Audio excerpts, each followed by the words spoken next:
स्मरेता सुपते गुणास्ते गृणीत वाक्कर्म करोतु कायः। वृत्तासुर कहता है, महाराज आप मुझे अपना भक्त मत बनाओ। उस वज्र को देख करके समस्त प्रवृत्ति ही बदल गई। वृत्तासुर कहता है, प्रभु आप मुझे अपना भक्त मत बनाओ, आप अपने भक्त का मुझे दास बना लो, तब भी मेरा कल्याण हो जाएगा। प्रभु मैं आपके भक्त बनने लायक नहीं हूं, क्योंकि आप भक्त बनाओगे तो मेरा कल्याण पहले हो जाएगा। जैसे कभी किसी को करंट लगता है, और जिसको करंट लगता है तो सबसे पहले मृत्यु उसकी होती है, जो करंट जिसको लगा है, जो लोग उसको पकड़े होते हैं। जो उसको पकड़े होते हैं सबसे पहले उसकी मृत्यु होगी, और उसके बाद जिसको करंट लगा है बाद में उसकी मृत्यु होगी। तो वृत्तासुर वही कह रहा है कि महाराज मैं आपका भक्त बनने लायक नहीं हूं, आप मुझे अपने दास का भक्त बना लोगे, आपके दास का चरण मुझे मिल जाएगा तो सबसे पहले मेरा भी कल्याण हो जाएगा। और दूसरे श्लोक में कहता है, अजाति पक्षाइव मातरम खगा स्तन्यं यथा वाशतरा क्षुधार्ता प्रियं प्रियेव विसुतं निषण्णा मनोरविन्दाक्षदिदेक्षते त्वाम्। दूसरे श्लोक में वृत्तासुर कहता है, महाराज हे अरविंदाक्ष आप मेरे ऊपर ऐसी कृपा करो कि जिस प्रकार से एक छोटा सा पक्षी होता है और अभी अभी उसका जन्म हुआ होता है, घोंसला में बैठा है, उड़ नहीं पा रहा है, उसकी माँ उसको छोड़ करके कहीं बाहर चली जाती है, उसकी याद में बैठा माँ का चिंतन करता रहता है कि कोई मुझे जीव ना खा जाए, कोई जंतु ना खा जाए। इस प्रकार से माँ का चिंतन करता रहता है। लेकिन जैसे माँ आती है, अपनी माँ को पाता है तो चिंतन भूल जाता है।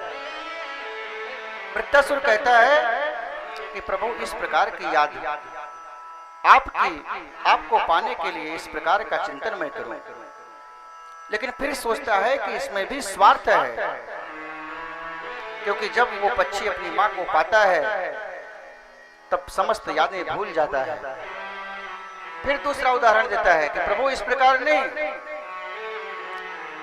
आपकी विरह मुझे इस प्रकार से बने कि जिस प्रकार से अभी कोई गाय है, कोई छोटे बछड़े को जन्म देती है और सुबह दुग्ध पान करा करके वन में चरने के लिए चली जाती है।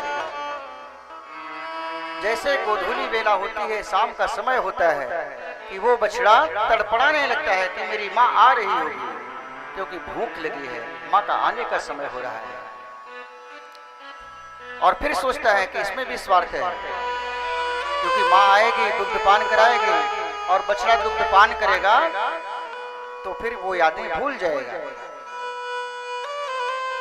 फिर तीसरा उदाहरण देता है कि प्रभु इस प्रकार भी नहीं, आपकी विरह मुझे इस प्रकार से हो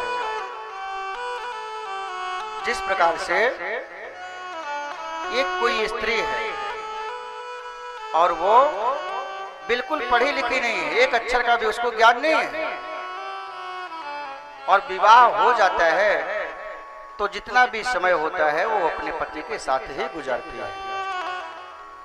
और एक दिन उसका पति उसको छोड़ करके परदेश जाने के लिए तैयार होता है, और जैसे परदेश जाने के लिए तैयार होता है पत्नी रोने लगती है कि स्वामी आप मुझे छोड़ करके जा रहे हैं।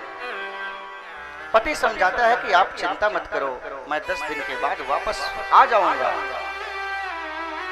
पत्नी कहती है, महाराज ये 10 दिन कितने होते हैं ये भी मुझे नहीं पता है, क्योंकि वो बिल्कुल पढ़ी नहीं थी, उसको ये भी नहीं पता कि 10 दिन कितने होते हैं।